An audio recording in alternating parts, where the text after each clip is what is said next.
ɛwɔ finals nti sabre de bibia yɛ set enso ɛwɔ hɔ no nti mo ma me MTN FA Cup finals no na yɛhwɛ de wa etie yes wɔ University Sports Stadium a ɛno ɛwɔ Legon no ɛhɔ ɛna finals ne bɛba so ɛyɛ Golden Kings ɔmene Kumasi Asante Kotoko ɛna ɛbɛbɔ finals no ɛyɛ 15th of June ɛna finals no ɛnso ɛba so nti no yɛbɛhwɛ sɛ Asante Kotoko ɔmo betumi agye sɛ de ɔmo hwɛ sɛ ɔmo bɛgye FA Cup no na bi ɔmo de ɔmo ani akyɛ mu wɔ Africa no wa wobɛgye MTN FA Cup no obe represent Ghana ɛwɔ CAF Confederation Cup ni mu enti ɛno nso ɛyɛ ho nsɛm a yɛn nso yɛde ɛbrɛw na momma me Golden Kings ɔmo celebration after say ɔmo timi qualified to the finals of the MTN FA Cup no na yɛhwɛ ɛkwan a ɔmo fa so celebrate ɔmo win over ɛyɛ Atram division no yes enti no Golden Kings for no enso ɛno no na kyɛ sɛ ɛnyɛ fɛdi agro kra yɛntie kakra.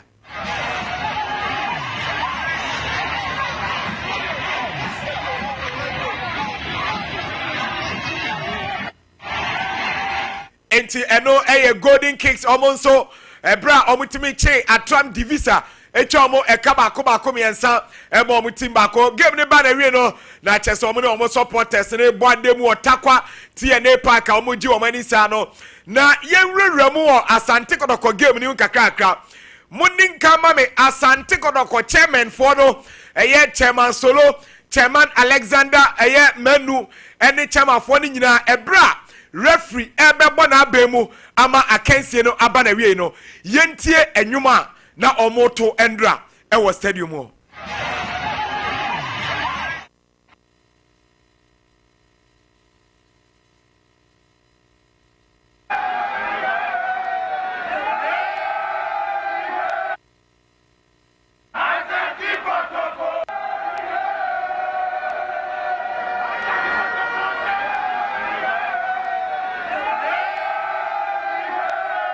Enti eno eye Asante Kotoko chairman for no na chese omu nyina twahia wo VIP wa chese referee nyamo na bemkura no na chese ekudibdie jubilation no ahyase kra dada omo celebrate victory omu nya over Brekum Chelsea no enso ewo ho no mo na yenko agoprama ne so ebra Asante Kotoko enya free kick no moma me Asante Kotoko goal no na ye ebra free kick ne beto a left back edema Asante Kotoko Patrick Esiedu ekojina ball na chi no yehwe Asante Kotoko go moma me sa go no na yehwe kwanya go no enso efa so etimi eba ya ede 3 points ne ba mesra monya sa video we na me pe no ntino mo hwe na momoa me ewo MCA ho na yensanka Asante Kotoko go no enso ewo ho no mo entino ye behwe Grace mo behwe eda folder ni mu na ntino mo behwe na maye ho adwuma enso etimi ede amai na before sana go ne beba no momma me Samuel Boadu after the game yes Samuel Boadu head coach edema Brekum Chelsea after the game yehwe enoma Samuel Boadu enso ye da bi enye video Samuel Boadu after the game where Samuel Boadu post match ye pe Samuel Boadu after the game yes enti yehwe kakra yehwe against Golden Kings through to the MTN FA Cup finals. Kotoko will be playing against Golden Kings. Hey, call Samuel Boadu, or call referee this all. Samuel Boadu, or call referee this all. Or say referee this is no. Samuel Boadu, and Penny Patano, referees in the dressing room. I can't see any now, but I really.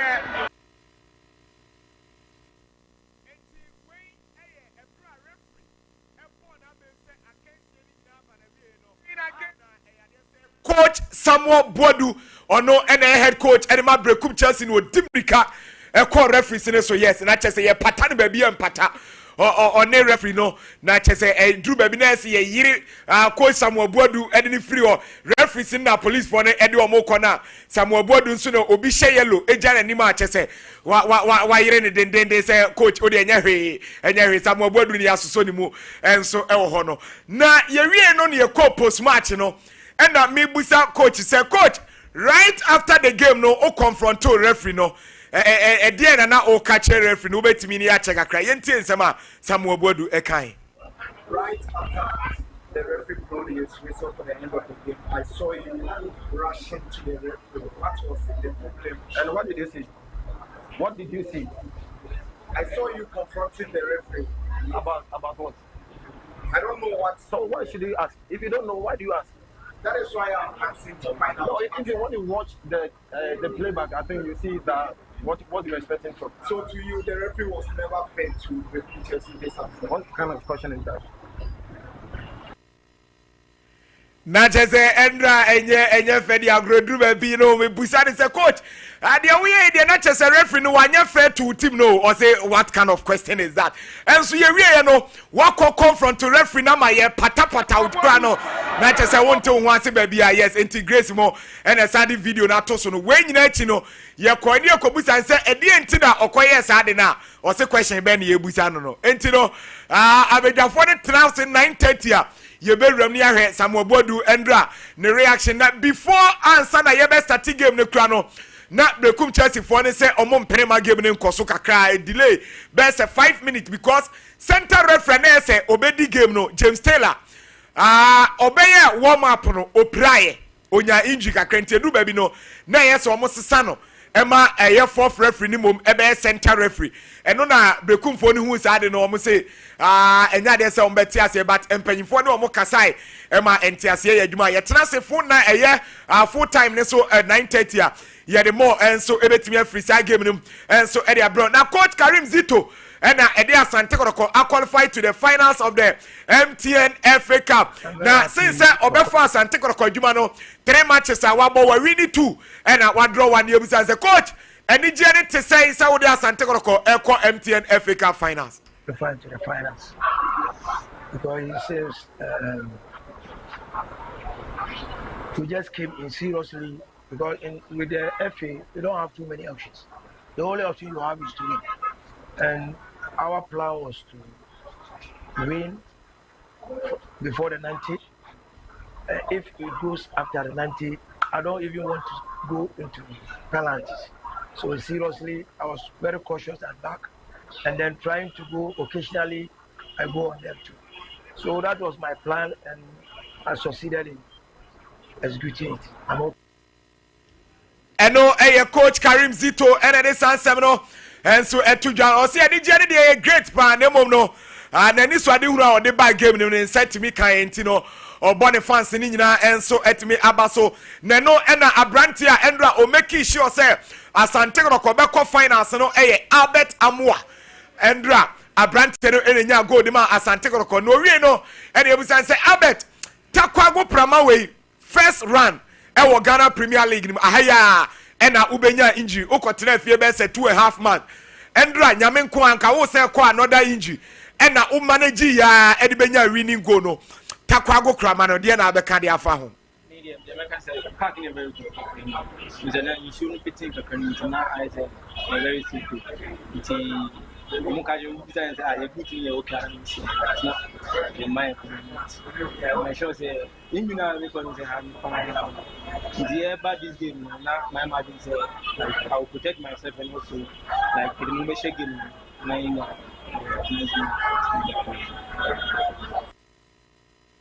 eno Asante Kotoko striker Albert Amua ono enya go no edema Kumasi Asante Kotoko enti 9:30 no video no live on Sompa TV and often so Sompa 93.1 Facebook ne so ntino na also let me follow proceedings and no they were no be Asante Kotoko ne Brekum Chelsea ye the more and so bro 9:30 na mom ne ye Brekum Chelsea eba no MTN FA Cup semi-finals abakosem kakra tie omutim na chi no na ye hwa de Brekum Chelsea start MTN FA Cup semi-finals ne enye 2011 omone nania eko semi-finals nania eyi omo frimo etwa so eko finals eko gye 2012 omone Ashanti Gold eyi omo frimo 2021 omone Ashanti Gold eyi omo frimo and at 2025 omone Asante Kodoko eyi omo enso e dey free enti 4 semi-finals Bekum Chelsea enso akọ ewo MTN FA Cup no ni nyina omo lusu enso ewo honomo the last time Asante Kodoko Asia Division 1 side ewo MTN FA Cup finals no omo lusu game no yes eno 2011 enso ewo 9:30 ye the more enso ebetimi every sa MTN FA Cup ni mo enso etimi dia bro na amankwamreku legend e de Ghana and afenso aso folk na odensa atuja ochemu padi a referees no emfomso na ye omuye no omunye enipa mfomso eya omunye enipa mfomso omunye referee na odi maso enipa ejoro so no enfomo no bare na omuso no ya kai yera so omunye nipa mfomso na enkoye diga ho mfomso aha se why the pedi e dey a wepu a obehu ebiso a ohu say no as stakeholders and our footballers just players na Japan so no my encourage is supporting I can't see yes players ye it means I teach supporters say omunye to asem so yes ye na you bia won ni ye and ni su I was ye hwe eno amankwamreku ene de sansem no enso etudwa o chese referees no errors ni bi wo ho a eya odwene ho a onti ase enso ewo ho no mo na momma me Ghana under 20 satellite no ene omni Egypt akansie no eya de se akansie no eba so Ghana ehwe ni mu se obebuki ni ticket to the semi-finals na etimi aboa ama World Cup no yenso yetimi akobi enti ene no sa game no enso ebetimi akaso eni jesem ne se Jerry Afriye ofri camp Eko she go assist Edman team Lugo Abrante no enso etimi assign a returning to camp no ye Ghana 4x1 relay team no omatimi qualify to the World Championship and also ebeba so omo finish second enti video na ye ready yes mama me Ghana 4x1 relay team no na chese enye fedi agro kra aha enti ye hwe kakra ye mfili kakra.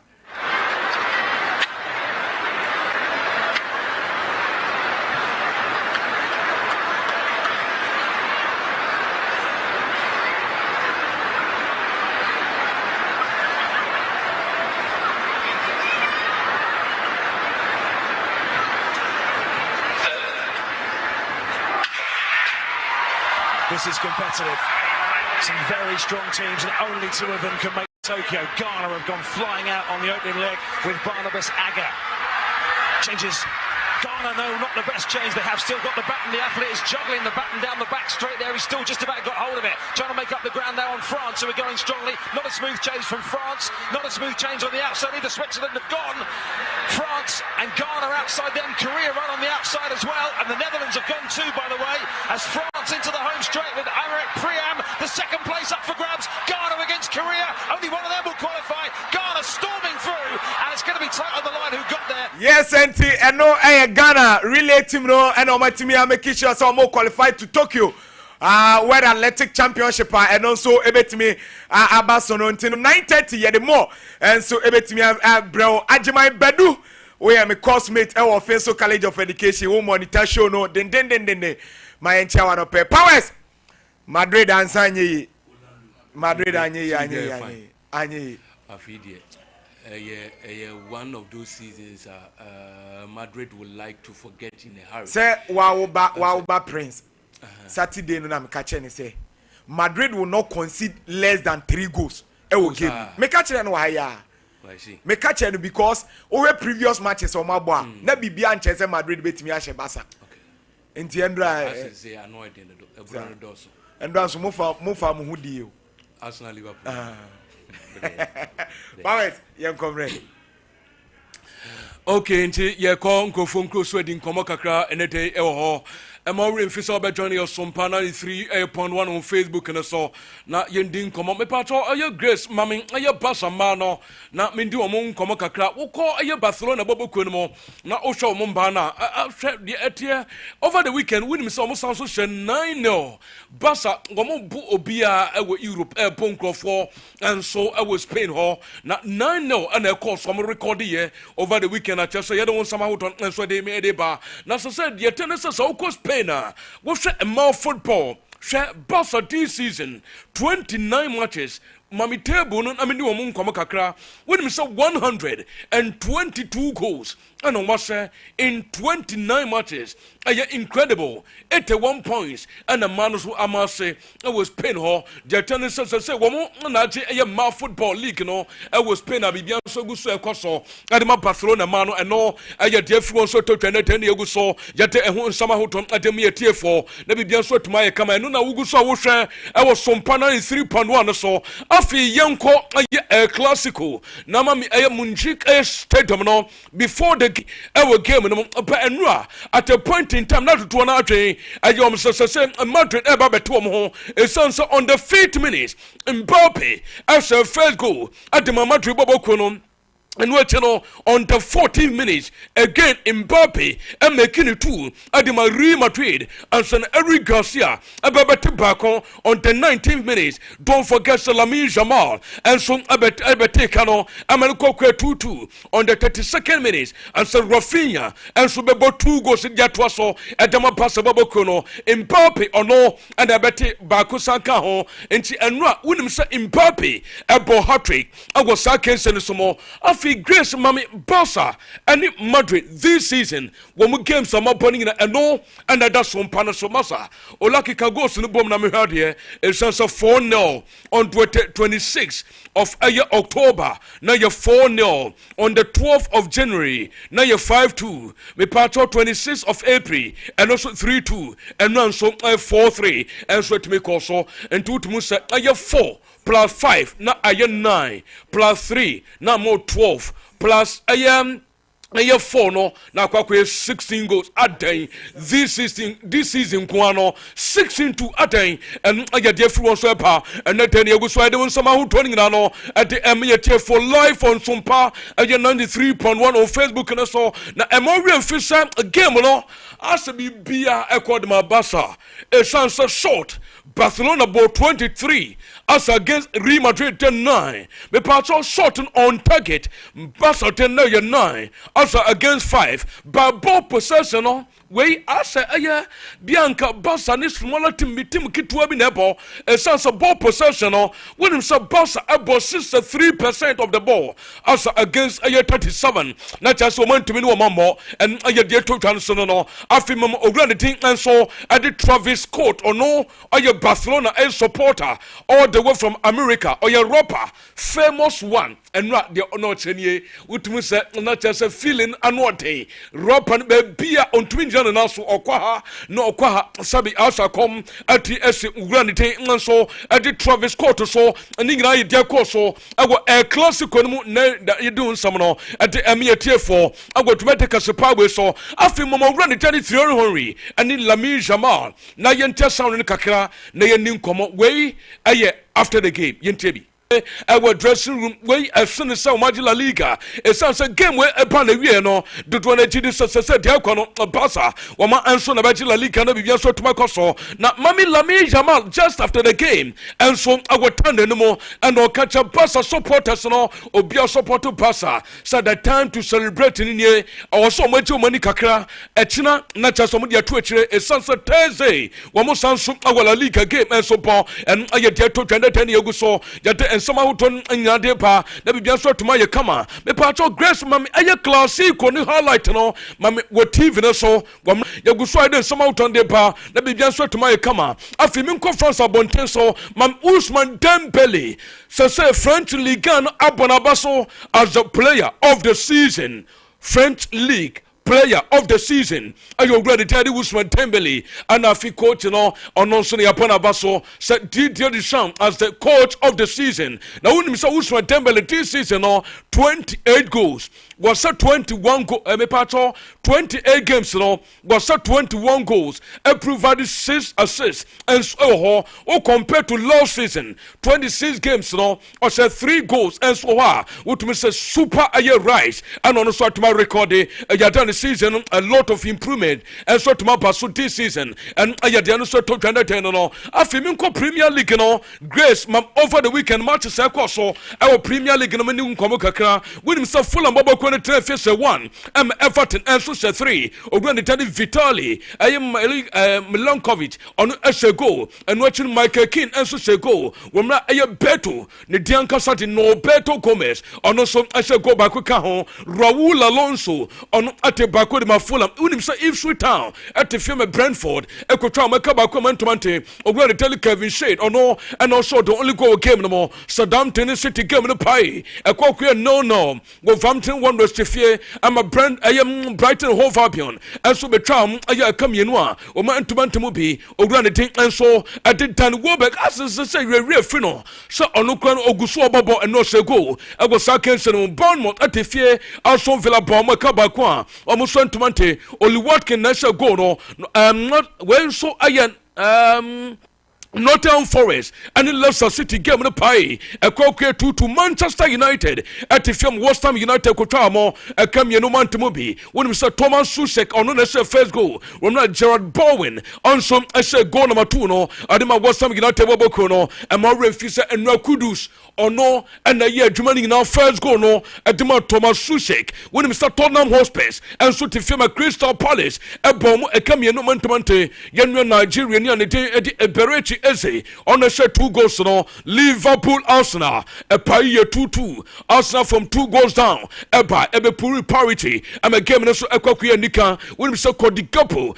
and I feel Luis Diaz wamuna shot 2 goals and Liverpool and so Gabriel Martinelli from Brazil and Mikel Merino and so I take on manakwakuya 2-2 and I get to no the part of grace I'm on table no na yende unkomo kakra say table no kran I say hu say here is Liverpool match league no quarter and saying answer to one answer here table no but we shall say for the race for the top 4 why and they qualify for Champions League season and akwakuya nika and ayen somebody be an so tocha nyame yadoma 9:30 abetena say na dia ka training na so tumapa for me ko Italian siwa na mani nkomo William Salonzo te face wa Juve and so take on the game ni 1-1 Ograni Teddy Matthias Vecino ono say God Malogzio we na run take Colomwani also take on my Juve me patro Torino te face Inter Milan e bom 2 ni Napoli 2 Genoa enso 2 Romelu Lukaku and Giancomo aye Raspadori wamna say 2 goals at Napoli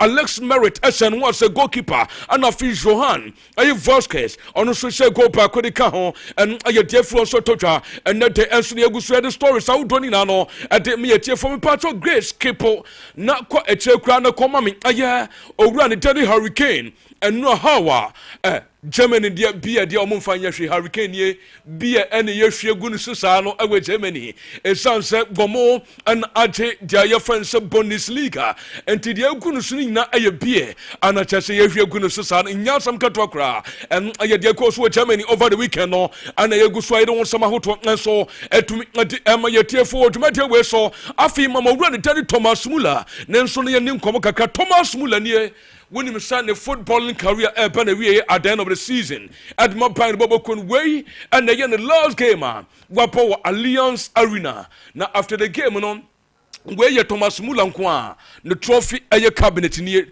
trophies are on Kwaje and I just I was Sompa a television so some trophy busan say out of the trophies out of watching and Mudia way and I just say a more valuable in fact a Mudia way and then Akuma Sopaniate and also Enyati Obekan was him is said ye here and say why yes successful ye here and as what born a club Mamo so etumaji a lot of titles and so your granting and so Eddie Thomas Muller and some of the two and so no me patron Yami Atuma 9:30 Yabesan so bebetin komo na dey na koso England mami aye EPL no na me hwe a Manchester United and Tottenham Hotspur with himself Spurs and the United say wo money 2 clubs are a qualify a final of the UEFA Europa League. Share over the weekend. Women United share more 2-0. Manchester United tifie West Ham eso mu 2-0. Tottenham Hotspur enso tifie Crystal Palace enso be so mu 2-0. Se o mat edrepo kakra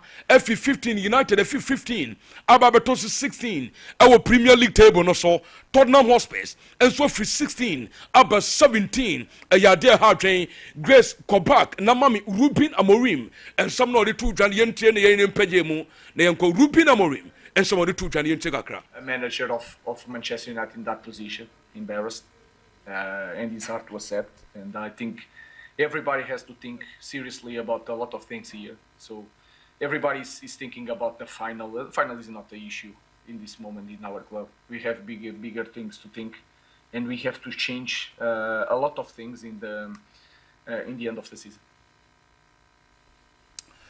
And no, your opinion, the Teddy Ruben Amorim, and some are the two jar and so and no. Yamia to 9:30, ever sounds where they said, Timinina, everybody translate, 9:30, yeah, sorry, now on my hand, yo, edu watch at the morning show, no, and so it me, Edia Twas, so 9:30, yeah, back with 4-time sports, Yakramo. Worse than your multi-bet missing, but nothing better than having it saved. Bet Saver.